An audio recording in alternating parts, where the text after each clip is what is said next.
జరుపుకుంటున్నటువంటి ఈరోజు పేరులోనే ఉంది కదా, మంచి. ఏ శుక్రవారం? మంచి శుక్రవారం. మంచి శుక్రవారం అన్నారు అంటే ఏదో మంచి జరిగింది ఈరోజు, అందుకోసమే మంచి శుక్రవారం అనే పేరు. ఇంతకీ ఏం జరిగింది మంచి అని చరిత్రను కనుక ఒకసారి తిరగేసి చూస్తే ఈరోజు జరిగిన సంఘటన, యేసయ్య సిలువలో మరణించాడు. యేసయ్య మంచా? మరి మంచి శుక్రవారం అన్నారుగా కదా. విచిత్రం ఇదే, జరిగిందేమో ఒక చెడు కార్యం. లోకమంతా ఏ అన్యాయము చేయని వాణ్ణి అన్యాయస్తుడిగా చిత్రీకరించి, ఏ పాపము చేయని వాణ్ణి పాపిగా చేసి సిలువ మీద వేలాడదీసి సిలువలో ఆయన్ని మరణానికి అప్పగించారు. ఒక నీతిమంతుడికి మరణశిక్ష విధించారు. మంచా ఇది? కాదే. మళ్ళీ మరమాట సహజంగా అయితే కనుక, లోకంలో కనుక అయితే బ్లాక్ డే అంటారు దీన్ని కదా. బ్లాక్ డే అంటారు. కారణం ఏంటి? బ్లాక్ డే అని ఎందుకు అంటున్నారంటే, ఒకడికి అన్యాయంగా మరణశిక్ష వేశారు, ఒక నీతిమంతుడికి మరణశిక్ష వేశారు. చట్టాలు చెబుతూ ఉన్నాయి, న్యాయశాస్త్రాలు చెబుతూ ఉన్నాయి, 100 మంది దోషులు తప్పించుకున్నా పర్లేదు కానీ ఒక నిర్దోషికి మాత్రం శిక్ష పడకూడదు. చట్టాలు ఇలా ఘోషిస్తూ ఉన్నాయి. కానీ జరిగిన సంఘటన అలా లేదు. తీర్పు తీర్చారు, అన్యాయపు తీర్పు. అప్పటికి పిలాతు అంటూనే ఉన్నాడు, ఈయన నీతిమంతుడు, ఈయనలో ఏ దోషం లేదు, ఈయనలో ఏ పాపం కూడా లేదు, ఈయన నేను విడుదల చేస్తాను అంటే ప్రజలు మాత్రం ఒప్పుకోలే. పోయిన ఆదివారం రోజున అందరం జ్ఞాపకం చేసుకున్నాం, హోసన్నా జయం అని అందరు కూడా ఆయనకి ఆహ్వానాన్ని పలికారు. అదే నోర్లు మళ్ళీ సిలువ వేయమని కేకలు వేశారు. చివరికి వారి కేకలే గెలిచాయి. ఆయన్ని సిలువకు అప్పగించడం జరిగింది. సిలువలో ప్రభు అయిన యేసు మరణించాడు. అది జరిగిన సంఘటన. జరిగింది ఒక మరణం, కానీ దానిని చరిత్ర చాటి చెబుతూ ఉంది, ఇది మంచిది. ఇది ఎలాగూ మంచిదైంది అని తరచి చూస్తే, చరిత్రలో ఇంకా ముందుకు కనుక వెళ్ళినట్లయితే 2000 సంవత్సరాల క్రితం, క్రీస్తు శకం కదా, 2000 సంవత్సరాలు ఒకసారి వెనక్కి వెళ్తే యేసయ్య మరణించాడని చెప్పుకుంటున్నాం. క్రీస్తుకు పూర్వం 600 సంవత్సరాల క్రితం యెషయా ప్రవక్త ప్రవచించాడు. ఆ ప్రవచన వాక్కులే మనం చదువుకున్నాం 53వ అధ్యాయంలో. ఏ దోషం చేయలే, ఏ పాపం చేయలే, ఆయనకు మరణ శిక్ష. ఇది దేవుని సంకల్పం, దేవుని యొక్క ప్రణాళిక. దేవుడు తన ఉద్దేశాన్ని ఈ రీతిగా నెరవేర్చాడు. అపరాధ పరిహారార్థ బలిగా ఈయన అప్పగించబడ్డాడు. అపరాధ పరిహారార్థ బలి. బైబిల్ గ్రంథంలో బలుల గురించి, అర్పణల గురించి, పండుగల గురించి లేవీకాండంలో మనకు చాలా స్పష్టంగా కనపడుతూ ఉంటుంది. అపరాధ పరిహారార్థ బలిగా అర్పించబడే బలి పశువు, అది గొర్రె కావచ్చు, మేక కావచ్చు, ఎద్దు కావచ్చు, పావురం కావచ్చు, గువ్వ కావచ్చు, అర్పించబడేటటువంటి ఆ బలి నిర్దోషమైనదై ఉండాలి. కొన్ని క్వాలిటీస్ ఉన్నాయి. అపరాధ పరిహారార్థ బలికి ఆ బలి పశువు ఎలా ఉండాలి, లేకపోతే ఆ పక్షి ఎలా ఉండాలి అనే దానికి కొన్ని క్వాలిటీస్ దేవుడు చెప్పాడు. అది నిర్దోషమైనదై ఉండాలి, దానిలో ఏ దోషం ఉండకూడదు. ఏ ముడతైన మచ్చైనను డాగైనను లేనిదిగా ఉండాలి. అది కుంటిదిగా ఉండకూడదు, గుడ్డిదిగా ఉండకూడదు, అవిటిదిగా ఉండకూడదు. అది శ్రేష్టమైనదై ఉండాలి, పరిశుద్ధమైనదై ఉండాలి. దాన్ని అపరాధ పరిహారార్థ బలిగా అర్పించాలి అనేది లేఖనాలు తెలియచేస్తుంది. యేసయ్యను పరిశీలించి పరీక్షించి తేల్చిన విషయం ఏంటి అంటే, ఈయన నిర్దోషి, ఈయన నీతిమంతుడు, ఈయనలో ఏ పాపమును లేదు, జన్మతః పరిశుద్ధుడు, ఆ జన్మ బ్రహ్మచారిగా ఉన్నవాడు.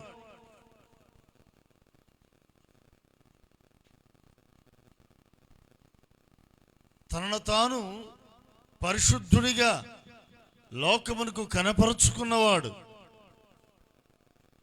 పాపం ఎరుగని పాపులలో చేరని పరిశుద్ధుడు. లోక పాపములను భరించాలి అంటే ఉండాల్సినటువంటి క్వాలిటీస్, ఒక పాప పరిహారార్థ బలిగా రక్తం చిందించబడాలి అంటే ఉండవలసినటువంటి క్వాలిటీస్ అన్నీ యేసయ్యలో ఉన్నాయి. ఈయన 2000 సంవత్సరాల క్రితం మనందరి పక్షంగా అపరాధ పరిహారార్థ బలిగా అర్పించబడిను. దేవునికి స్తోత్ర. అపరాధ పరిహారార్థ బలిగా తనను తాను అర్పించుకున్నాడు, బలి అయ్యాడు, బలి యాగమయ్యాడు. ఇది దేవుని అనాది సంకల్పం. ఏ సంకల్పం? అనాది సంకల్పం. అవ్వాదములు ఉన్నారా? ఉన్నారుగా. వాళ్ళు పాపం చేశారు, దిగంబరులమని గుర్తెరిగారు, దేవుని మహిమను కోల్పోయారుగా. మేము దిగంబరులమై ఉన్నాము అని గుర్తెరిగి వాళ్ళు ఏం చేశారంటే అంజూరపు ఆకులను తీసుకొచ్చి మొలకు చుట్టుకున్నారు, సిగ్గెరిగి ఉన్నారు. అయ్యో మేము దిగంబరులుగా ఉన్నాం. ఆ రోజుల్లో వస్త్రాలు ఎక్కడే? అలా చేశారు. అప్పుడు దేవుడు చేసిన పని ఏంటంటే, ఒక పశువును వధించి దాని చర్మంతో వారికి వస్త్రాలనుగా ఇచ్చి ఏదైనా వనములో నుండి బయటికి పంపాడు. మనకు తెలిసి ఈ సంగతి. అంటే ఆ కాలమందే బలి అయ్యాడు పశువుగా. వారి పాపముల నిమిత్తం, వారి దోషముల నిమిత్తమై రక్తం చిందించబడింది. ఆ తర్వాత మీరు గమనించగలిగితే ఆది కాండంలోనే అబ్రహాము కాలం దగ్గరికి వచ్చేసరికల్లా 22వ అధ్యాయంలో ఇస్సాకును బలిగా అడిగాడు, దహన బలిగా అర్పించమన్నాడు. ముందు వెనకలు ఆలోచించకుండా అబ్రహాము తన కుమారుడైనటువంటి ఒక్కగానొక్క కుమారుడైన ఇస్సాకుని పర్వతం మీదకు తీసుకువెళ్ళాడు. దేవుడు చూపించిన పర్వతం మీదకు బలివ్వటానికి అన్నీ సిద్ధంగా ఉన్నాయి. అప్పటికి డౌట్ వచ్చింది ఇస్సాక్కి, తండ్రి అన్నీ ఉన్నాయిలే కానీ ఇంతకీ పశువేది, బలి పశువేది? కత్తి ఉంది, నిప్పు ఉంది, కట్టె ఉంది, ఇంతకీ పశువేది అసలైంది?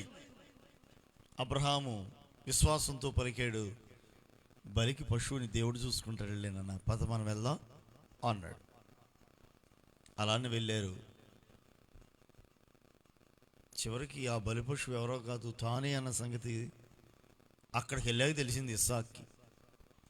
మౌనంగా బలిపీఠం ఎక్కాడు ఇస్సాకు. కట్టెలన్నీ పేర్చాడు. రెడీ అయిపోయింది. కత్తి చేత పట్టుకున్నాడు అబ్రహాం. బలిగా అర్పించడానికి కత్తి పైకెత్తాడు. ఇక ఎత్తిన కత్తి తెంచడమే ఆలస్యం, ఆ మెడ మీద పడటమే ఆలస్యం. ఈ లోపు ఆ కత్తికు ఈ మెడకు మధ్యలో ప్రభు దర్శించి మాట్లాడుతూ అన్నాడు. దేవుని స్వరం దిగి వచ్చింది. అబ్రామా, ఆ పిల్లవాని జోలికి నువ్వు వెళ్ళొద్దు. ఇందువల్ల నీవు నాకు భయపడువాడవని నేను ఎరుగుదును. నేను తెలుసుకున్నా, ఇందు మూలంగా నువ్వు నాకు భయపడుతున్నావు అన్న సంగతి అర్థమైంది. దేవుడు పరిశోధించాడండి, నిజంగా నాకు భయపడతాడా, నా మాట వింటాడా అని దేవుడు పరిశోధించాడు, పరీక్షించాడు. భయపడ్డాడు, దేవుని మాటకు భయపడ్డాడు. ఆయన చెప్పింది చేయడానికి ఏమాత్రం కూడా వెనకాళ్ళ. బలిగా తన కుమారుని అర్పించడానికి ఏమాత్రం కూడా సందేహించాల. వాగ్దానం చేసిన దేవుడు నమ్మదగిన దేవుడు అని నమ్మాడు. బలిగా అర్పించడానికి కుమారుణ్ణి తీసుకొచ్చి బలిపీఠం మీద పెట్టాడు.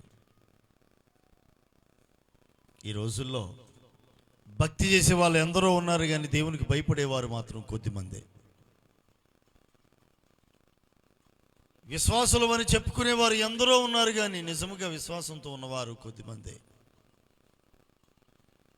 నేను చెప్పట్లా, ప్రభువే చెప్పారు. ఇదిగో నేను వచ్చినప్పుడు, మరలా నేను వస్తాను కదా, నేను వచ్చినప్పుడు విశ్వాసంలో నేను కనుగొందునా అని పెద్ద డౌట్ని యేసయ్యే వెలుగుచ్చాడు. విశ్వాసం నేను కనుగొనగలనా అన్నట్టుగానే ఉంది ఈరోజు పరిస్థితులు. నేతి బీరకాయలో నెయ్యి ఎంత ఉందో విశ్వాసంలో విశ్వాసం అంత ఉంటుంది. అది పరిస్థితి. భక్తి అయితే కనుక ఫుల్. భక్తి లేకుండానే జనాలు 40 రోజులు ఉపవాసాలు ఉండుంటారా? భక్తి ఉంది, అందుకే ఉపవాసాలు ఉన్నారు. భక్తి ఉంది, కాలు గాలినా సరే చెప్పులు లేకుండా నడుస్తున్నారు. భక్తి ఉంది, బలులు అర్పిస్తున్నారు, అందుకే కానుకలు ఇస్తున్నారు, అందుకే భక్తి ఉంది. భక్తి ఉందిలే కానీ ఏమి లేదో తెలుసా? భయం లేదు. ఇందు మూలముగా నీవు నాకు భయపడువాడవని నేను తెలుసుకుంటున్నా. దేవునికి భయపడితే భక్తి ఉంటుంది, విశ్వాసము ఉంటుంది, ఆయన చెప్పింది చేస్తాం. భక్తి ఒక్కటే కనుక ఉందనుకోండి ఉపయోగం లేదు. ఏం భక్తి ఉంటే భయం ఉండదా? ఎక్కడుంది? దేవుడు చూస్తున్నాడనే భయం ఎంతమందికి ఉంది? భక్తి చేస్తున్నారు కానీ ఇప్పుడు పరిసయ్యులు శాస్త్రులు అందరూ భక్తిపరులే. భక్తిపరులు ఎంత భక్తిపరులో అపోస్తుడైన పౌలుగా మారకమునుపు అంటే సౌలుగా ఉన్న రోజుల్లో ఎంతో భక్తి కలిగిన వాడే. భక్తితో ఏం చేశాడు? జనాలను చంపుకుంటూ తిరిగాడు, హింసించుకుంటూ తిరిగాడు. భక్తి ఉంది, భయం లేదు. నరహత్య చేయకూడదన్న సంగతి తెలియలేదా ఈ భక్తిపరుడికి? పరిసయ్యులు శాస్త్రుల గురించి రాయబడి ఉంది. వేషధారులారా అన్నాడు ప్రభువే. దేవుడు అంటే భయపడితే కనుక దేవుడిని మనస్ఫూర్తిగా ఆరాధించే వ్యక్తులే కనుక అయితే వేషధారులారా, సున్నం కొట్టిన సమాధులారా అని ఎందుకంటాడు? అంటే భయం లేదు, భక్తి మాత్రం కనపరుస్తున్నారు.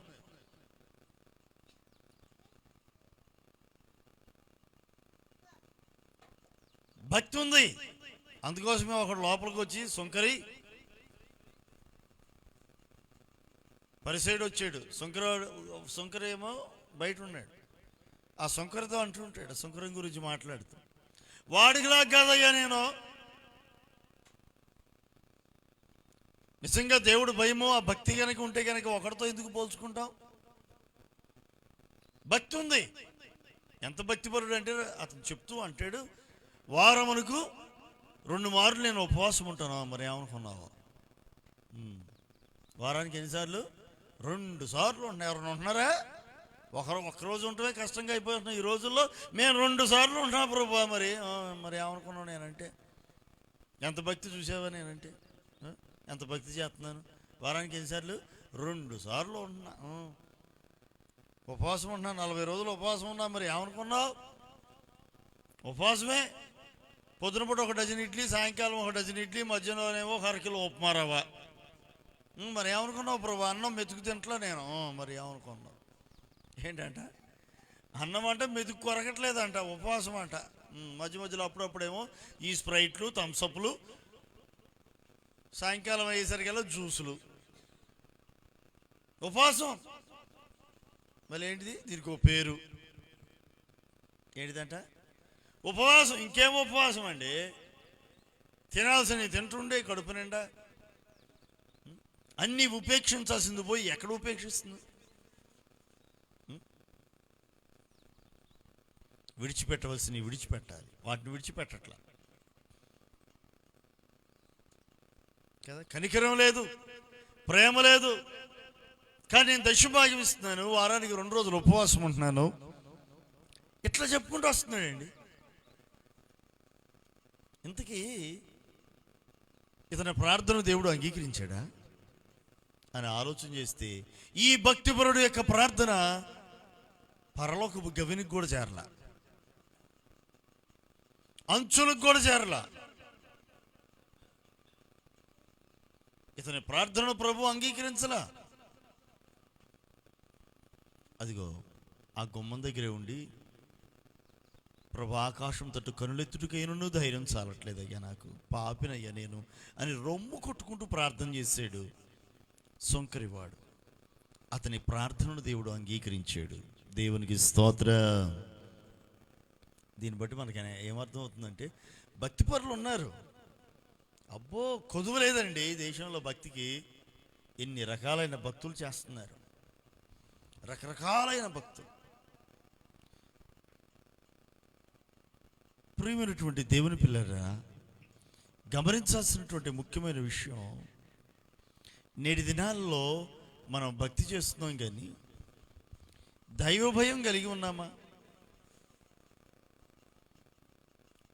దైవభయాన్ని మనం కలిగి ఉండవలసిన వారమై ఉన్నాం. దేవుడు అంటే భయము, భక్తిని కలిగి ఉండాలి. అబ్రహాముని గురించి ప్రభు అన్నాడు, ఇందు మూలంగా నీవు నాకు భయపడు వాడవని నేను ఎరుగుదును అన్నాడు. ఆ తదుపరి అదిగో ఆ ప్రక్కనే పొదలో ఒక గొర్రెపొటేలు కనబడింది. ఆ గొర్రెపొటేలును అక్కడ బలిగా అర్పించినట్లుగా చూస్తాం. ఇస్సాకుకు మారుగా బలి అయినది ఈ గొర్రె. Praise the lord. ఇస్సాకుకు బదులుగా, వాస్తవానికి ఆ బలిపీఠం మీద ఇస్సాకు మరణించాలి. ఇస్సాకుకు బదులుగా ఆ గొర్రె బలి అయింది, రక్తాన్ని చెందించింది, తన ప్రాణాన్ని పెట్టింది. లేకపోతే ఇస్సాకు చచ్చిపోవాల్సింది. లేకపోతే అదిగో ఆ ఆదికాండం ప్రారంభంలోనే ఆ అవ్వ ఆదాములు చనిపోవలసింది కదా. ప్రియమైనటువంటి దేవుని పిల్లలారా, యేసయ్య ఏ పాపము చేయకపోయినా ఆయన మరణశిక్షను అనుభవించవలసి వచ్చింది. కారణం మన పాపములు, మన దోషముల నిమిత్తమై. లోక పాపములంతటి కొరకు ఒక్కమారే ఆయన పాప పరిహారార్థ బలిగా, అపరాధ పరిహారార్థ బలిగా తనను తాను అప్పగించుకున్నాడు. బలి పశువుగా అప్పగించుకున్నాడు, బలియాగమయ్యాడు. ఆయన మరణం మనకు జీవాన్ని ఇచ్చింది. నిర్దోషమైనటువంటి ఒక బలి పశువుగా, అపరాధ పరిహారార్థ బలిగా తనను తాను మన కొరకు ఆయన అర్పించబడెను. ఆయన చిందించిన రక్తం మనందరి పాపాలను క్షమించి వేస్తున్నది, మన దోషాల నుంచి మనల్ని విమోచించుచున్నది. ఈ రోజున మనము ఆయన సిలువను మోయవలసినటువంటి అవసరం లేదు, కానీ మనం భరించాల్సిన మన సిలువను మనం భరిస్తే చాలు. ఈ సిలువను గురించిన వార్త అనేకులకు మనం పంచిపెట్టగలిగితే చాలు. కొరింథీయులకు రాసిన పత్రికలో మొదటి పత్రిక 18వ వచనాన్ని ఒకసారి మీరు చూడండి.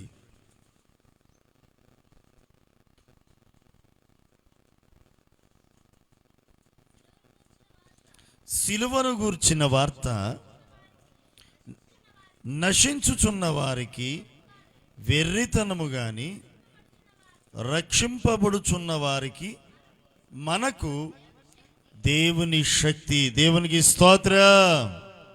గమనించారు, ఇక్కడ చదివిన లేఖనాల్లో రెండు రకాలైనటువంటి వ్యక్తిత్వాలతో ఉన్న వ్యక్తుల గురించి వ్రాయబడి ఉంది. రెండు రకాలైనటువంటి గుంపులు కనబడుతూ ఉన్నాయి.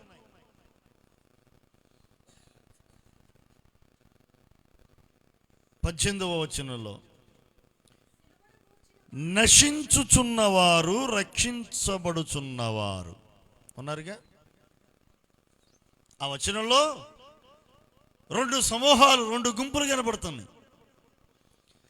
నశించుచున్నవారు ఉన్నారు, రక్షించబడుచున్నవారును ఉన్నారు. ఈ వార్త, ఈ సిలువను గురించిన వార్త రెండు గుంపులను చూపుతూ ఉంది ఇక్కడ.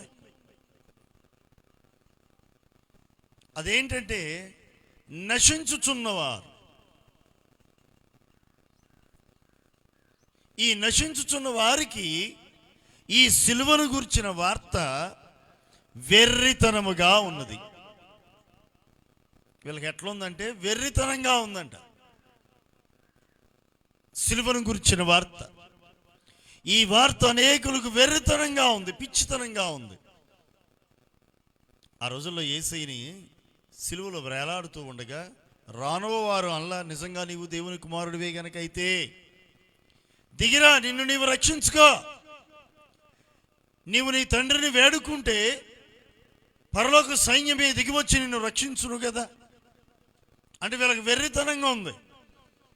ఈయన సిలువలో వేలాడుతూ ఉంటే వెర్రితనంగా ఉంది. ఈయనంట రక్షకుడట, ఈయనంట దేవుని కుమారుడంట. తనను తాను రక్షించుకోలేడు, కానీ ఈయనంట ఇతరులను రక్షించడానికి వచ్చాడంట. వీళ్ళకి ఎట్లుందంటే యేసయ్య బోధ, యేసయ్య బలియాగం వెర్రితనంగా ఉంది. ఒక పిచ్చోళ్ళలాగా లెక్కేశారు, చేతగానోళ్ళ కింద లెక్కేశారు. ఒకవేళ గనక తనను తాను అలా రక్షించుకోవాలనుకుంటే పెద్ద విషయమా? పాత నిబంధన గ్రంథంలో మనం ఎరుగుతామో, ఒక దేవదూత వరదూసి ఖడ్గమును చేత పట్టుకొని ఒక్కసారి ఆ ఖడ్గాన్ని విసిరితే, ఖడ్గమును ఉపయోగిస్తే 1,80,000 మంది చిల్లర చచ్చిపోయారు ఒక్క దెబ్బకి, ఒక్కసారికి. మరి ఇలాంటి దేవదూతలు ఎందరో ఉన్నారు, రారా రక్షించడానికి? అసలు ఈయన తనను తాను రక్షించుకోవాలనుకుంటే దేవదూతలు అవసరమా? ఈయనే అనేక మందిని రక్షించాడు. ఆయన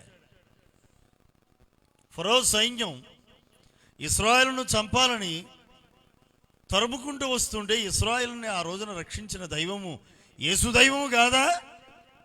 ఎర్ర సముద్రమును పాయలు చేసి ఎర్ర సముద్రంలో నడిపించిన వాడు నజరేయుడైన యేసు ఆ రోజున లేడా?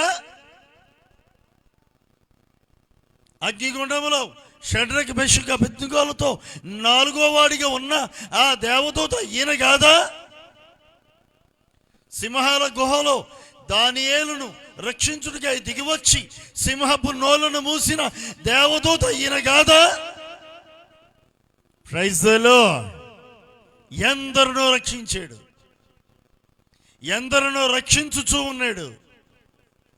తనను తాను రక్షించుకోవటం పెద్ద ఇష్యూ కాదు ఆయనకి. కానీ తండ్రి చిత్తమును నెరవేర్చుట కొరకు వచ్చినవాడు, లోక పాపములను మోసుకుపోయే దేవుని గొర్రె పిల్లగా వచ్చాడు. ఆయన మన పాపాలను, మన దోషాలను తాను భరించు నిమిత్తం వచ్చాడు. భరించడానికే వచ్చాడు కాబట్టి భరించాడు. మరణించుట కొరకే వచ్చాడు కాబట్టి మరణించాడు. బలి అవ్వడానికి వచ్చాడు కాబట్టి బలి అయ్యాడు.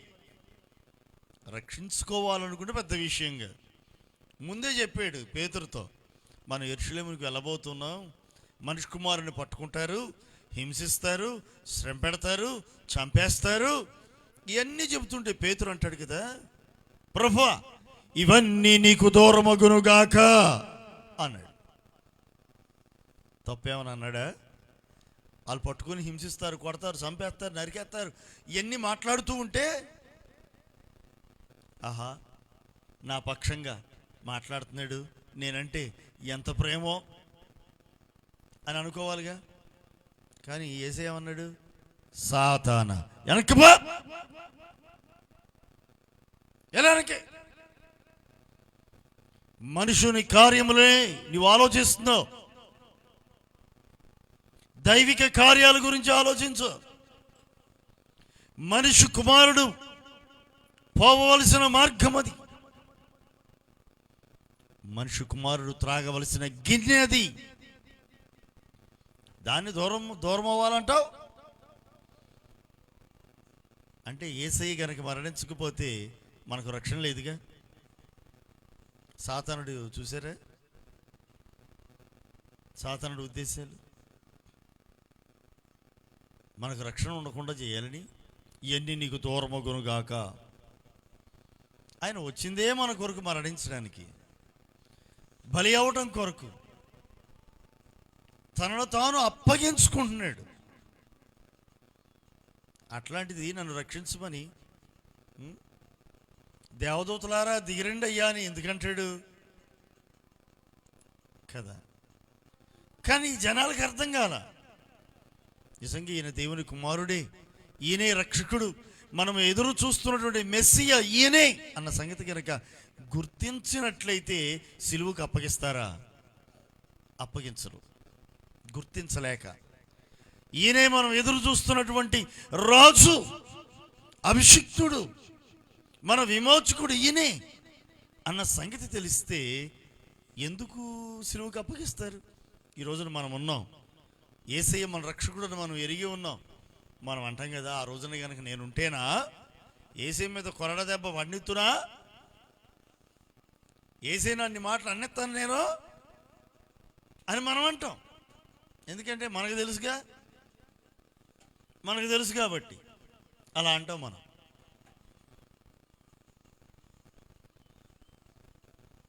అవ్వమ్మ కాబట్టి ఆ పొడ్డు తింది, ఆదాం కాబట్టి ఆమె తీసుకురాగానే గుట్టుకుని మింగేసి కూర్చున్నాడు, మేమైతేనా ఒప్పుకోము అని అంటాం మనము.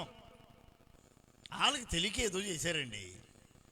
నేనైతేనా సాతానా పో అని ఆ రోజు అనేవాడిని. యేసయ్య పేతురుని అన్నాడు కానీ నేను ఏదైనా వనంలోనే అనేవాడిని, ఏమని? సాతానా వెనక్కి పో పనికి మాలదానా, నా దేవుడు వద్దు అన్నదాన్ని నువ్వు తినమంటావు అని అనేవాళ్ళమే మనం కదా. ఎందుకంటే మనం ఆల్రెడీ గ్రంథంలో లిఖించబడి ఉంది, చదువుకున్నాం ఎన్నోసార్లు, ఈ వర్తమానాలు విన్నాం కాబట్టి మనకు తెలుసు ఈ సంగతులన్నీ. మనకు తెలుసు కాబట్టి ఇదిగో పాము వస్తుంది, అదిగో పాము వస్తుంది, ఇంకేమంత అవ్వతో మాట్లాడేసింది, పండు తినమంటది. నేను బైబిల్ కాలేజీలో చదువుకునేటువంటి రోజుల్లో, ఎండి గుంటూరులో బేతిల్ బైబిల్ కాలేజీలో చదువుతున్నటువంటి రోజుల్లో అక్కడ ఒక కొరియోగ్రఫీ వేశారు. సృష్టి ఆది మొదలుకొని ఆయన మరణ పునరుద్ధానాల వరకు ఉన్నటువంటి కొరియోగ్రఫీ అన్నమాట. అద్భుతం, మహాద్భుతంగా దాన్ని తీర్చిదిద్దడం జరిగింది. ఆది యందు దేవుడు భూమి ఆకాశములను సృజించును అని సైడ్ నుంచి వాయిస్ వినపడతా ఉంటుంది. వెంటనే ఆకాశంలో ఎక్కడికో లైటింగ్ చూపిస్తారు, మొత్తం చీకటిగా ఉంది గ్రౌండ్ అంతా, మొత్తం చీకటి. ఒక్క లైట్, ఫోకస్ లైట్ వెలుగుతూ ఉంది. ఆ ఒక్క లైట్ ఆకాశంకి వెళ్ళి చూపించారు. పైన పెద్ద బిల్డింగ్ అనమాట. ఆ బిల్డింగ్ మీద తెల్లని వస్త్రాలు ధరించుకొని ఒక ఆయన అలా నిలబడి ఉంటాడు. ఈ ఫోకస్ లైట్ అసలు బిల్డింగ్ కూడా ఏమీ కనపడదు. కరెక్ట్గా లైట్ కరెక్ట్గా వెళ్ళి ఆయన మీద మాత్రమే పెడుతుంది. అంటే చూసే వాళ్ళకి ఎట్లా ఉంటుంది అంటే ఆకాశంకి వెళ్ళి ఇక దేవుణ్ణే చూస్తున్నాం అన్నంత ఫీలింగ్ అనమాట. భూమి ఆకాశమును సృజించింది. అప్పుడు ఒక గోళాన్ని అలాంటి తీశారు, బుద్ధానికి వెళ్ళి చూపించారు, ఆకాశంకి వెళ్ళి చూపించారు, చంద్రుడు నక్షత్రాలు ఇవన్నీ. ఇక ఎట్లా అనమాట అద్భుతంగా అది జరుగుతూ ఉంది. అవ్వాదాముల సృష్టిని గురించి వచ్చింది, వాళ్ళని సృష్టించినట్లుగా దాన్ని అదంతా అయిపోయింది. అక్కడి నుంచి ఏదైనా వనంలోకి వెళ్ళింది వ్యవహారం అంతా. ఏదైనా వనానికి కూడా అక్కడ మొక్కలన్నీ చక్కగా ఉంచారు. ఏదైనా వనం దాని గురించి వచ్చింది. సర్పం అనేసరికల్లా ఈ రబ్బర్ పాము ఏదో తీసుకొచ్చి తగిలిచ్చారు, ఆడ పెట్టారు. అసలు అద్భుతం. ఇక నిజంగా పామే అన్నట్టుగా ఉంది, అక్కడ అవ్వాదాములు ఉన్నట్టుగానే ఉంది. ఈ సర్పం ఈ పండు తింటే మీరు చావనే చావరు అన్న దగ్గరికి వచ్చింది వ్యవహారం. ఆ మాట చెబుతూ ఉన్నారు. పండు కోద్దామని చెప్పేసి వాళ్ళు పండు కోద్దామని చూస్తే ఒక్క పండు కనపట్ల అక్కడ ఆ చెట్టుకి. అప్పటికి అక్కడ యాపిల్స్ని ఏలాడి తీశారనమాట. ఒక చెట్టుకి చూస్తే ఒక్క చెట్టు కనపట్ల, చెట్టుకి ఒక్క కాయ కనపట్ల. ఇక వీళ్ళు ఏం చేశారంటే ఏదో ఇక మరి లేవని చెప్పి అనకూడదుగా, ఈ గబుక్కుని ఏదో ఉట్టుకుని కోసినట్టుగాను కొరుక్కుని తిన్నట్టుగా ఏదో చూపించారు. విచిత్రం ఏంటంటే అక్కడ ఆ చెట్టు చుట్టూ కూడా యాపిల్స్ దగ్గరకు 100 యాపిల్స్ తీసుకొచ్చి ఏలాడి తీశారు. ఒక్క యాపిల్ లేదు. కారణం ఏంటంటే ఈ చీకటి పడినప్పుడు ఈ పిల్లలు వస్తారుగా, వీళ్ళు తలా ఒక్కాయ కోసుకుని తినేశారు. ఒక్క కాయ లేదండి. అసలు విచిత్రం. తినేశారు. అవ్వకన్నా ముందు వీళ్ళు తిన్నారు. మరి చూడండి పరిస్థితి అట్టుంది. మనం అంటాం ఈ రోజుల్లో మేమైతేనా ఒక్క కాయ కూడా ముట్టుకునేం కాదు అని అంటాం. అసలు చెట్టే ఖాళీ అయిపోయింది. ఆమన్నా ఒకటో రెండో తిందేమో కానీ దేవునికి స్తోత్రం. సరే, అది మొత్తానికి అదొక నాటకం, అదొక కొరియోగ్రఫీ కాబట్టి దానికి సరిపోయింది. సరే, ఏదేమైనప్పటికీ కూడా ప్రియమైనటువంటి దేవుని పిల్లలారా, మనం గుర్తించాల్సినటువంటి ఒక ముఖ్యమైన విషయం, ఈ రోజుల్లో భక్తి పరులు ఎందరో ఉన్నారు. ఆయన మాట వినేవారే అందరూ తినవద్దు అన్న పండును తింది. మనకి ఈ రోజున పండును తినొద్దు అనే మాట మనకు లేదు, అట్టి ఆజ్ఞ మనకు లేదు. కానీ మనకి ఇవ్వబడిందేదో మనకుంది. మనకి ఇవ్వబడిన ఆజ్ఞను మనం పాటించగలిగితే చాలు, అంతే కదా. అవ్వాదాములకు ఇవ్వబడినది ఒకటే ఆజ్ఞ. మోషే కాలంలో ధర్మశాస్త్రం వచ్చింది, 10 ఆజ్ఞలు ఇచ్చాడు, ధర్మశాస్త్రం ఇచ్చాడు. కానీ అంతకుముందు అవ్వాదాములకి ధర్మశాస్త్రం లేదు, బైబిల్ లేదు, ఇలాంటిది ఏమి లేదు. వారికి చెప్పింది ఒకటే ఆజ్ఞ. మాకు చెప్పినట్టయితే నీ ఆజ్ఞ ఆహా అని అంటాం మనం. ఏమిటి ఆజ్ఞ? పండు తినొద్దు. ఇది పెద్ద ఆజ్ఞ అంటారు అసలు వాస్తవానికి? ఇది పెద్ద కండిషనా? అన్నీ తెలిసిన మనకు మాత్రం ఇది పెద్ద కండిషన్ కాదు, కానీ దాని లోతుపాతులు ఎరుగునటువంటి వారికి మాత్రం పెద్ద కండిషనే. ఆ రోజున ఆ పండు బాగా శోధించేసింది, తట్టుకోలేకపోయారు, కోసి తినేశారు. దేవుడు ఎంత సీరియస్గా తీసుకుంటాడని ఎక్స్పెక్ట్ చేయలేదనుకుంటా. ఆ పండే కదా, ఏమైద్దిలే, పనిష్మెంట్ ఇస్తే 4 గుంజీలు ఇమ్మంటాడేమోలే అని అనుకుని ఉండొచ్చేమో. ఎందుకంటే పండే కదా, పెద్ద విషయం ఏముంది, ఇన్ని పళ్ళు తినమన్నాడు, ఆ ఒక్కటి తింటే ఏమైద్దిలే అని అనుకుని ఉంటారు. అక్కడ సమస్య పండులో లేదు, విధేయత చూపుతామా లేదా, మాట వింటామా లేనదే ముఖ్యం. పండుదే ఏముంది, ఏదైనా వనంలో నుండి ప్రతి చెట్టు ఫలమును తినమన్నాడు. పెద్ద ఈ చెట్టు ఈ ఫలం పెద్ద గొప్ప, అసలు జీవవృక్ష ఫలములే తినమన్నాడు. ఇది పెద్ద విషయం కాదు, కానీ పరీక్షిస్తూ ఉన్నాడు అక్కడ భక్తిని. విశ్వాసం పరీక్షించబడుతూ ఉంది. అబ్రహాంతో కూడా అదేగా చెప్పింది. 22వ అధ్యాయంలో అబ్రహామును పరిశోధించెను, పరీక్షించెను. ఏం పరీక్షించాడు? నీ ఒక్కగానొక్క కుమారుని తీసుకొచ్చి నేను చూపించబో పర్వతంలో, ఒక పర్వతం మీద దహన బలిగా అర్పించు అన్నాడు. ఇతడు బలి అర్పించడం కోసం తీసుకెళ్ళిపోయి బలిపీఠం మీద పడుకోబెట్టేసాడు. కత్తి కూడా చేత పట్టుకున్నాడు, కత్తిని కూడా పైకెత్తేసాడు. అప్పుడు జోక్యం చేసుకొని, అబ్రహమా, ఆ పిల్లవాడిని జోలికి వెళ్ళొద్దు అన్నాడు. దేవుడు పరీక్షించాలనుకున్నాడు. మనం కూడా పిల్లలతో అదే చెప్తాం, ఇగో నువ్వు ఆ బాక్స్లో దాని జోలికి వెళ్ళకో అని చెప్తాం పిల్లలకి. ఈ పిల్లలకి ఎట్లా ఉంటుందంటే, ఇంతకీ ఆ బాక్సులో మమ్మీ ఏం పెట్టిందో, ఆ బాక్సులో డాడీ ఏం పెట్టారో,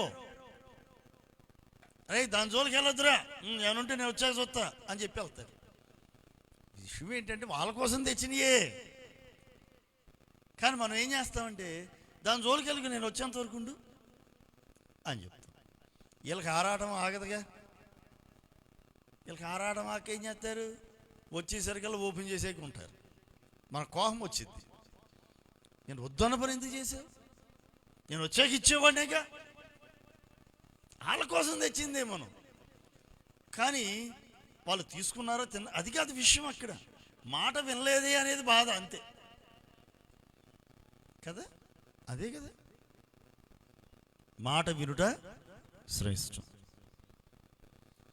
మనం ఆరాధిస్తున్న యేసయ్య తండ్రి అయిన దేవునికి విధేయుడయ్యాడు. తండ్రి యొక్క ఉద్దేశాన్ని సఫలపరచడానికి వచ్చాడు, తన ప్రాణమునే అర్పించాడు. చనిపోయిన వారిని మృతుల్లోనే ఉంచేశాడా, పాతాళములో అలానే ఉండిపోయాడా? 3వ దినాన ప్రథమ ఫలముగా ఆయన తిరిగి లేచాడు. ఆదివారం రోజున జ్ఞాపకం చేసుకుంటాం మనం. అన్ని నామముల కన్నా పైనామముగా హెచ్చించబడ్డాడు. అత్యున్నతమైన సింహాసనం మీద కూర్చుండబెట్టబడ్డాడు. ఈ రోజున లోకం రక్షించబడాలి అంటే ఆయన నామాన్ని ఒప్పుకోవాలి, ఆయన ఎదుట మోకరిల్లాల్సిందే. ఆ రీతిగా హెచ్చించబడ్డాడు. కారణం విధేయుడయ్యాడు, విధేయత చూపించాడు. ఒకని యొక్క అవిధేయత లోకం మీదకి మరణాన్ని తీసుకొస్తే, ఒకని యొక్క విధేయత రక్షణను తీసుకొచ్చింది. మొదటి ఆదాము పాపం చేశాడు, అవిధేయుడయ్యాడు, పాపం వచ్చింది, శాపం వచ్చింది, మరణం వచ్చింది. కడపటి ఆదాముగా ప్రభు అయిన క్రీస్తు యేసు వచ్చారు. ఆయన చూపిన విధేయత మనకు నిత్య జీవాన్ని ఇచ్చింది. ఆయన మరణం మనకు జీవాన్ని ఇచ్చింది. ఆయనే కనుక మరణించకపోతే మనకు జీవం లేదు. ప్రభు అయిన క్రీస్తు యేసు మరణించాడు. వాస్తవానికి ఇది బ్లాక్ డే. మనం అయితే ఏమంటాం, బ్లాక్ డే అండి. ఒక నిరపరాధిని శిక్షించడం తగునా? Black day. బ్లాక్ బ్యాడ్జీలు తగిలేస్తాం, ర్యాలీలు చేస్తాం, ఎన్నెన్నో. కానీ ఆయన వచ్చిన ఉద్దేశమే మరణించుట. మన మీద ఏలుబడి చేస్తున్నటువంటి పాపం, శాపం నుంచి మనల్ని విమోచించడానికి ఆయన వచ్చాడు. ఇది బ్లాక్ ఫ్రైడే కాదు, బ్లాక్ డే కాదు, ఇది good Friday. Praise the Lord. శుభ శుక్రవారం. ఎందుకు శుభ శుక్రవారం అంటే మరణము నుంచి మనల్ని ఆయన విమోచించిన రోజు, లోకమంతటికి విమోచన దొరికిన రోజు. మనకు విమోచన దొరికింది, మనకు రక్షణ దొరికింది. మన అపరాధాల కొరకు ఆయన బలి అయ్యాడు. మన మీద నుండి అపరాధములు తొలగించబడుతూ ఉన్నాయి. ఎందరైతే విశ్వాసంతో ఆయన బలియాగాన్ని ఒప్పుకుంటున్నారో అటు వారి మీద ఏలుబడి చేస్తున్న పాపం, శాపం నుంచి అటు వారికి విడుదల కలుగుతూ ఉన్నది. దేవునికి స్తోత్రం. మనం మరణించవలసిన వారం, ఆ మరణ బంధకాలన్నీ తొలగించి వేశాడు. నిత్య జీవానికి మనలను వారసులుగా చేశాడు. ఈ సిలువ బలియాగం మనలను నిత్యత్వంలో వారసత్వాన్ని ఇచ్చింది. మనకు నిత్యత్వంలో వారసత్వాన్ని ఇచ్చింది ఆయన బలియాగం. ఇలా మనం ఒక్కరమే కాదు, మనకు వలె ఎందరైతే విశ్వసిస్తారో అట్టివారు కోటాను కోట్ల మంది ఉన్నారు. ఈ రోజున ప్రభుని ఆరాధించేవారు కోటాను కోట్ల మంది. మన దేశంలో మనం ఒకవేళ మైనారిటీగా ఉన్నామేమో కదా, క్రిస్టియన్స్ అంటే మైనారిటీసే కదా. మన దేశంలో ఒకవేళ మన మైనారిటీ ఏమో, ప్రపంచవ్యాప్తంగా కనుక లెక్క ఇస్తే మెజారిటీ మనమే. ప్రైజ్ ది లార్డ్, హల్లెలూయా. ప్రపంచవ్యాప్తంగా జనాభా లెక్కలు కనుక తీస్తే క్రైస్తవులు ఎందరూ అని లెక్కేస్తే కోటాను కోట్ల మంది క్రైస్తవులు ఉన్నారు. దేశాలు ఉన్నాయి, క్రైస్తవ దేశాలుగా పిలువబడుతున్నవి. మైనారిటీ కాదు, మెజారిటీ. మన భారతదేశంలో మాత్రం అధికారిక లెక్కల ప్రకారంగా 2% మాత్రమే. అధికారిక లెక్కలు చెప్తూ ఉన్నాయి 2% అని. కానీ అనధికారికంగా చాలామంది ఉన్నాం. ఎందరో ప్రభువైన క్రీస్తు యేసుని రక్షకుడిగా అంగీకరించి ఆరాధించుచున్నవారు మన దేశంలోనే కోట్ల మంది ఉన్నారు.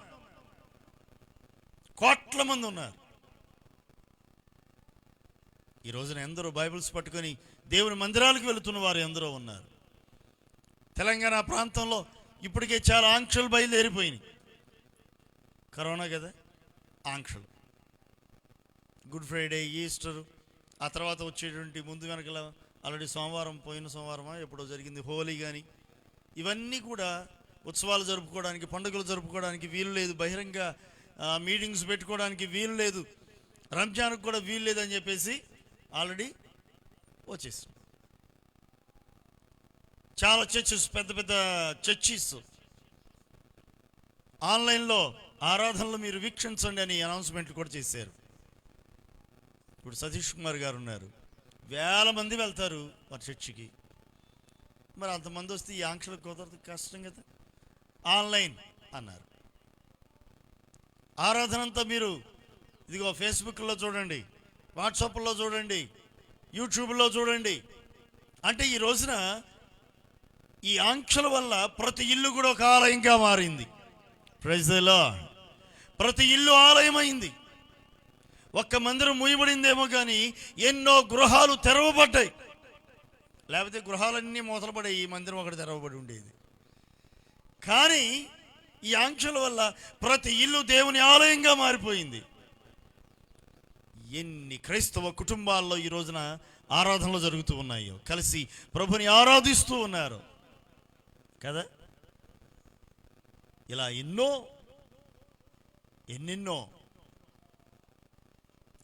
కుటుంబాలు, ఎన్నో గృహాల్లో ఆరాధనలు ఈ రోజున. పోయిన సంవత్సరం ఈ టైంలో అసలు మామూలుగా కాదు లాక్డౌన్.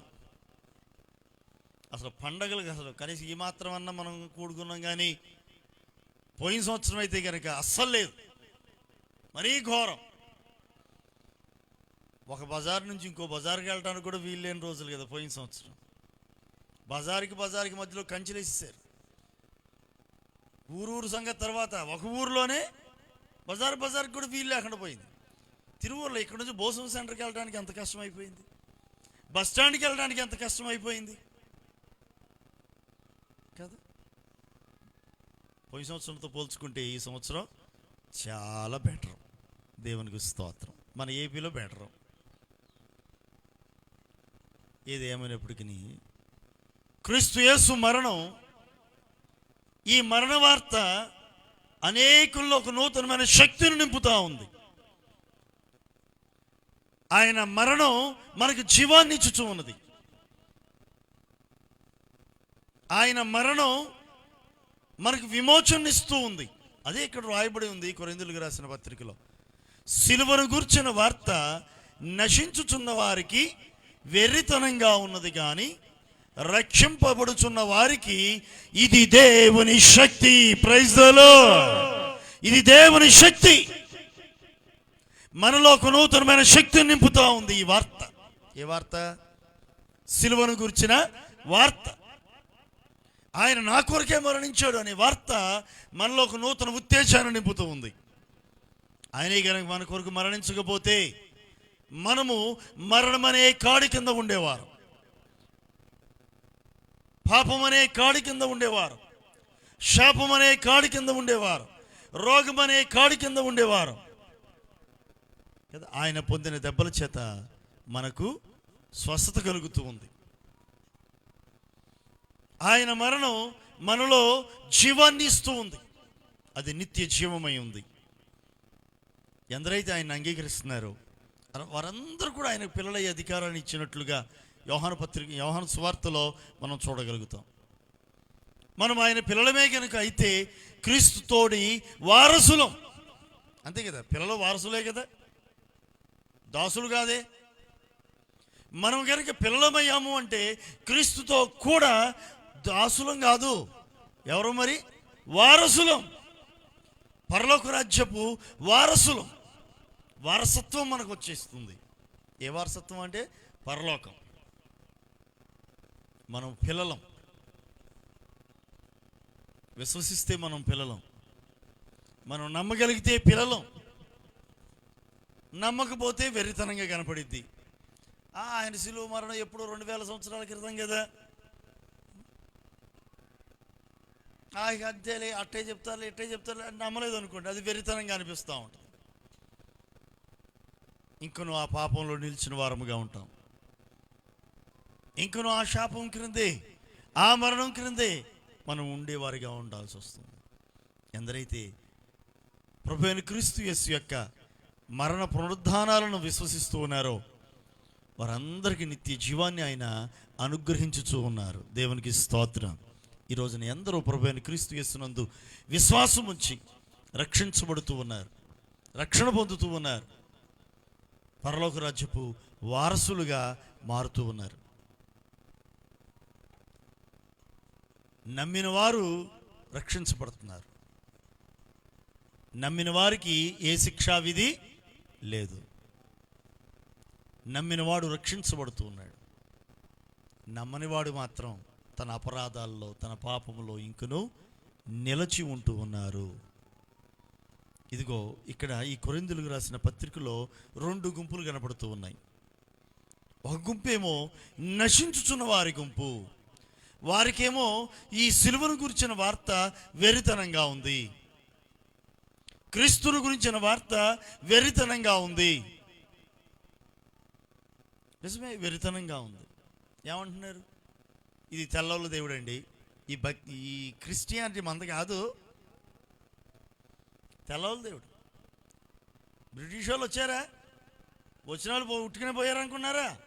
ఈ క్రైస్తవాన్ని ఇక్కడ వదిలేసి వెళ్ళిపోయారు. ఇది మంద కాదు, వెర్రోడు ఆ మాట అనేది.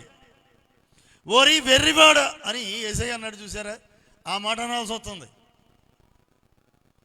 కారణం ఏంటంటే బ్రిటిష్ వాళ్ళు తీసుకురాలి ఈ క్రైస్తవ్యాన్ని.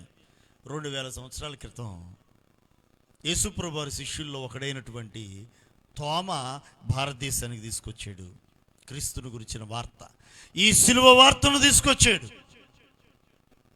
మొట్టమొదటిగా కేరళ ప్రాంతానికి వచ్చాడు, అక్కడి నుంచి తమిళనాడు వచ్చాడు. తమిళనాడులో ప్రభు కొరకు హతసాక్షి అయి చనిపోయాడు. ఈరోజు కూడా మౌంట్ థామస్ ఉంది, అక్కడ మ్యూజియం ఉంది, ఆయన ఎముక కూడా ఉందట తోమాది. నేను చూడలేదులే కానీ మ్యూజియం కూడా ఉంది. ఆయన వచ్చి ఈ సిలువను గురించిన వార్తను చాటి చెప్పాడు. ఆయన దినాల్లో ఒకళ్ళో ఇద్దరు రక్షణ పొందారు, ఆ ఒకరిద్దరు మరి అనేక మందికి స్వార్థను చెప్పారు. అట్లా అట్లా అట్లా అట్లా వ్యాపించింది. అంటే తోమా తీసుకొచ్చాడా? లేదు లేదు, అలా అనడానికి వీలేదు. అంతకన్నా ముందే బైబిల్లో రాసి ఉంది మన హిందూ దేశాన్ని గురించి. కాబట్టి ఎస్తేర్ గ్రంథం ఒకసారి చూడండి. ఎస్తేర్ గ్రంథం 1వ అధ్యాయంలో మన దేశానికి గురించి బైబిల్ గ్రంథంలో చాలా స్పష్టంగా రాయబడి ఉంది. అహష్వేరోషు దినములలో జరిగిన చర్యల వివరము, ఏ దేశం మొదలుకొని, అది సంగతి. హిందూ దేశం, హిందుస్థాన్. ఏ దేశం? హిందూ దేశం అంటే ఇండియా. ఇదంతా ఏలుబడిలో ఉందట. అహష్వరోషు దినాలలో ఆయన ఆధీనంలో ఉంది. ఆ రోజుల్లో ఈ సంస్థానాలన్నిటికీ, అందులో మన భారతదేశం కూడా ఉంది, ఎస్తేరు రాణి, మొర్దెకై ప్రధానమంత్రి, దేవునికి స్తోత్రం, యూదుల ఆధిపత్యం, ప్రార్థనలు, ఆరాధనలు, ఇవన్నీ కూడా హిందూ దేశంలో అప్పుడు కూడా ఉన్నాయి. దేవునికి మహిమ కలుగును గాక. ఈరోజు కొత్తగా వచ్చింది కాదు, అంతకన్నా ముందు ఇంకొకటి ఆలోచించాలి. యేసుప్రభు వారు తెల్లవాళ్ళ దేవుడు ఏంటి? What non sense. ఆయన ఎక్కడ పుట్టాడు? బెత్లెహేంలో పుట్టాడండి. మా తెలియదులే. ఆ బెత్లెహేం ఎక్కడ ఉంది? భూమధ్య రేఖకు కరెక్ట్గా మధ్యలో ఉంది. అలా భూమధ్య రేఖ అంటేనే మధ్యలో ఉన్నది. ఆ మధ్యలో ఉండే రేఖకు మధ్యలో ఉందట ఆయన పుట్టిన జన్మస్థలం. ఇప్పుడు ఆయన ఏ దేశానికి చెందినవాడు అనాలి మధ్యలో ఉంటే? భూమికి మధ్యలో ఉన్నాడు, మధ్యలో పుట్టాడు ఆయన. ఏ దేశంలో పుట్టాడు? ఏ దేశానికి చెందినవాడు? ఇప్పుడు మధ్యలో ఉన్నాడు, భూమికి మధ్యలో పుట్టాడు. భూమికి ఆకాశానికి మధ్యలో వేలాడాడు. ఎవరి కోసం? అందరి కోసం, లోకం కోసం. అయినా దేవుడు అంటే ఒక్కడే కదా. ఈ దేశానికి ఒక దేవుడు, ఆ దేశానికి ఒక దేవుడు లేదే కదా. అంటే క్రీస్తుని గురించి ప్రకటిస్తూ ఉంటే వెర్రివారు అంటున్నారు. నిన్న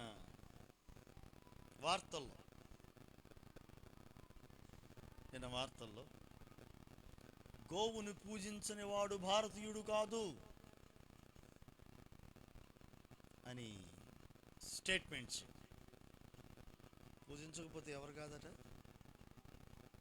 భారతీయుడు కాదట. అంటే భారతీయుడు, భారతీయ పౌరుడు అనడానికి ప్రామాణికం గోవును పూజించుటయా? నా ప్రశ్న, నాకు అర్థం కాల. గోవును పూజించిన వాడు భారతీయుడు కాదా? భారత రాజ్యాంగం అలా చెప్పలేదే.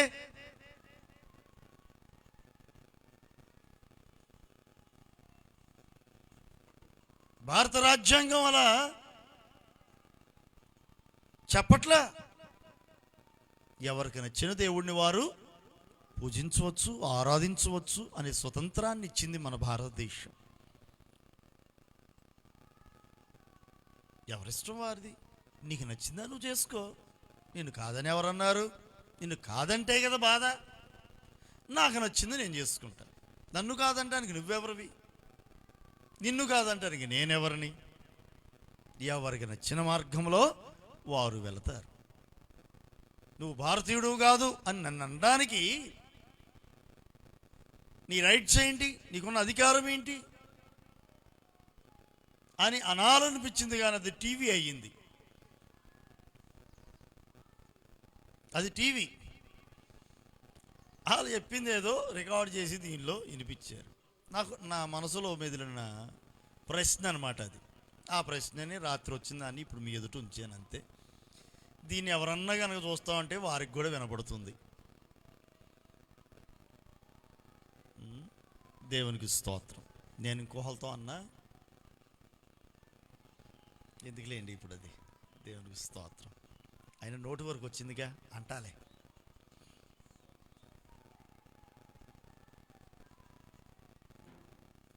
ఇంకోహలు వచ్చి మా ఆరాధ్య దైవం కోడిని తినటానికి వీలు లేదు అన్నారు అనుకోండి. ఏంటి సంగతి? అర్థమైంది ఇప్పుడు?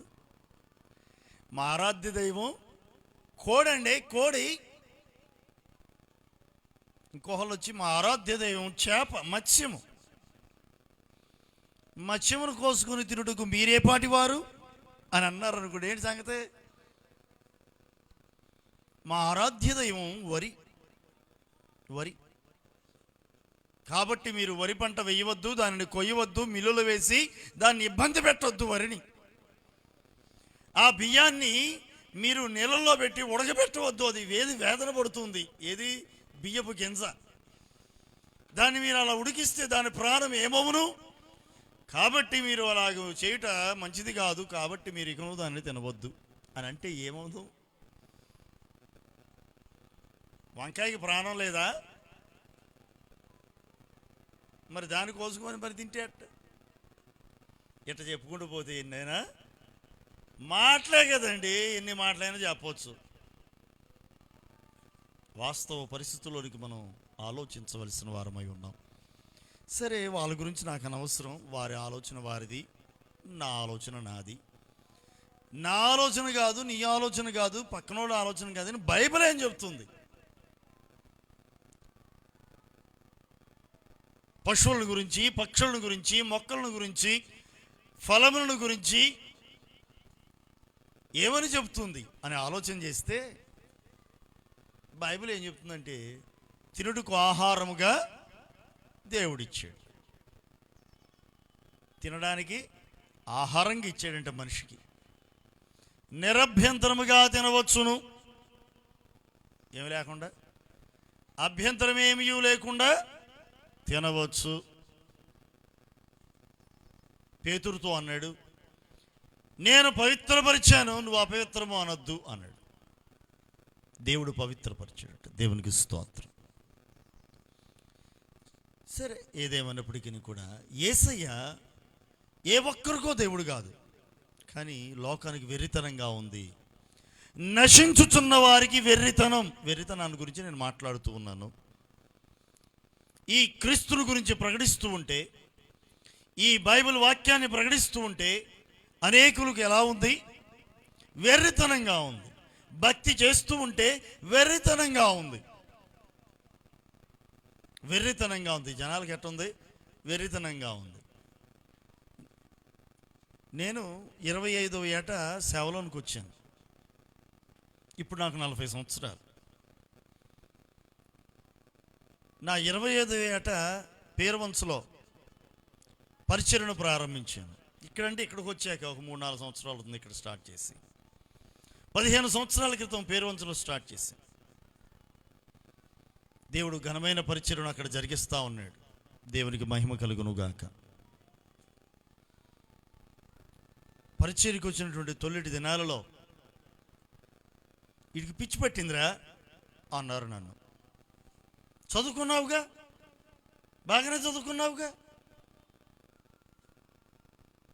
ఉద్యోగాలు చేయొచ్చుగా, బాగా చదివావుగా, ఆ చదువంతా వేస్టే కదా, ఏదో ఉద్యోగం చిన్నదో పెద్దదో ఏదో చేస్తున్నావు కదా, దాన్ని విడిచిపెట్టాల్సిన అవసరం ఏంటి? వీడికి పిచ్చి పెట్టిందిరా అన్నారు కొంతమంది.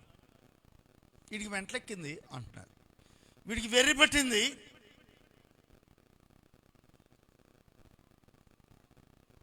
అన్నారు. అంటే వాళ్ళకి ఎట్లా ఉందంటే ఇది నేను వెర్రితనంగా ఉంది వాళ్ళకి. నాకేమో ఇది దేవుని శక్తి, ఇది దేవుని శక్తి. రక్షించబడుచున్న మనకు ఇది దేవుని శక్తి అయి ఉన్నది. ప్రైజ్ ది లార్డ్ కదా. దేవుని శక్తి, యేసు రక్తం ద్వారా మనకు విజయం అని మనం నమ్ముతూ ఉన్నాం. భయం అనిపించింది అనుకోండి, వెంటనే మనం ఏమంటాం? మన నోటి వెంట ఏమవుతుంది? యేసు రక్తం చేయం, యేసు రక్తం చేయం, యేసు రక్తం చేయం కదా. దేవుని శక్తి భయాన్ని పారదోలుతుంది. యేసు నామం భయాన్ని పారదోలుతుంది. యేసు రక్తం ఇది దేవుని శక్తి. నశించుతున్న వారికి ఇది వెర్రితనం. పాటలు పాడుతూ ఉంటారు, వెర్రితనంగా పాడుతూ ఉంటారు, కామెంట్ చేసి పాడుతూ ఉంటారు, వాళ్ళకి వెర్రితనం కదా. నడిపించునావా ఈ పాటను మనం ఎట్ట పాడతాం? వాళ్ళు ఎట్ట పాడతారా? అలా అటు పాడరు, దాన్ని కామెంట్ చేసుకుంటూ పాడతారు. మనం పాడలేమట్ట. కారణం వారికి వెర్రితనంగా ఉంది. వారి గురించి రాయబడి ఉంది, బాధాకరమైన విషయం నశించుచున్నవారు అని చెప్పబడింది. అదే బాధాకరమైన విషయం. వారు కూడా ప్రభువైన క్రీస్తు యేసును రక్షకుడిగా అంగీకరించగలిగితే ఎంత బాగుండు. రక్షించబడుచున్న మనకు ఎలాగూ ఈ సిలువను గురించిన వార్త దేవుని శక్తి అయి ఉందో, వారికి కూడా దేవుని శక్తిగానే ఉండాలని మనం కోరుకుందాం. వారి కొరకు ప్రార్థించవలసిన వారమై ఉన్నాం.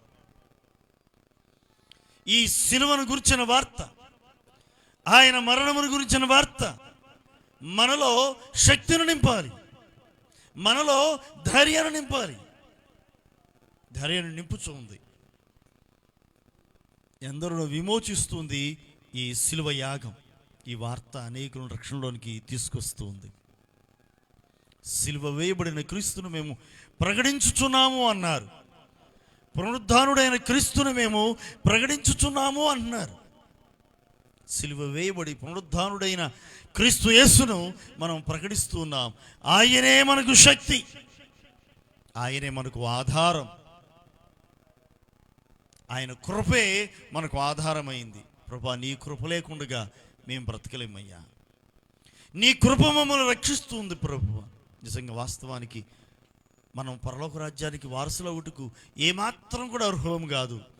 ఆయన కృప మన ఎడల విస్తరించడాన్ని బట్టి మన కొరకు ఆయన 2000 సంవత్సరాల క్రితం భూమికి ఆకాశమునకు మధ్యలో వేలాడి తన ప్రాణమును పెట్టి మన కొరకు రక్తమును చిందించి మనల్ని విమోచించాడు.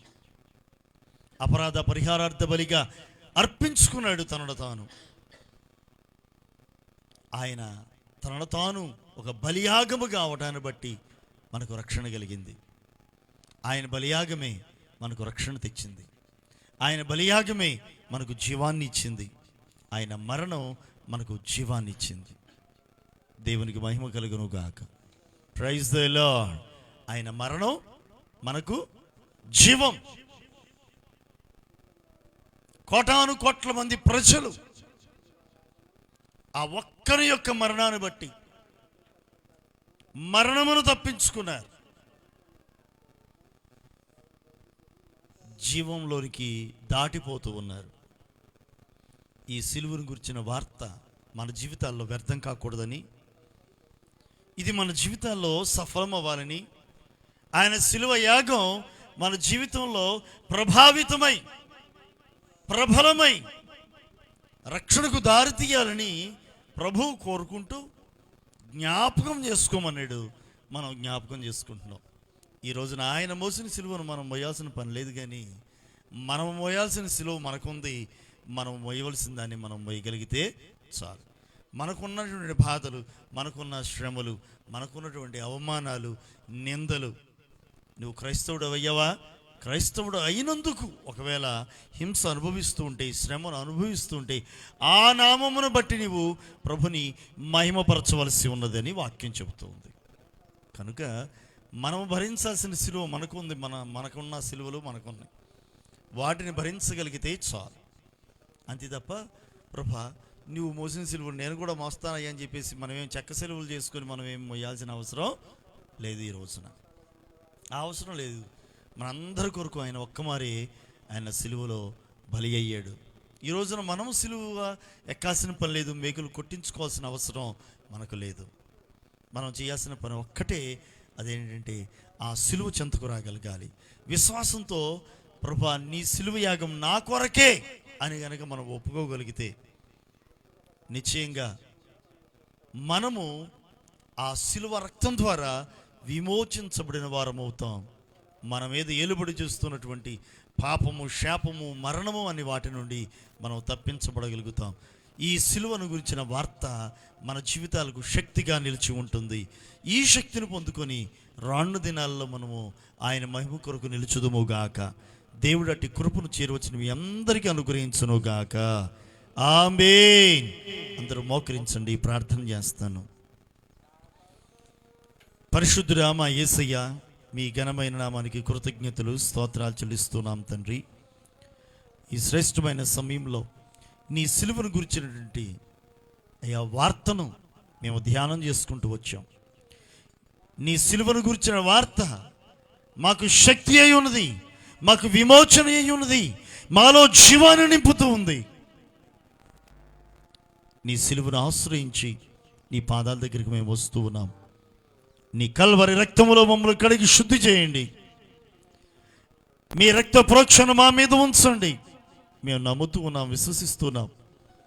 నా కొరకే నీవు సిలువలో బలి అయ్యారయ్యారు. మీరు అపరాధ పరిహారార్థ బలిగా నిన్ను నీవు అప్పగించుకున్నావయ్యా.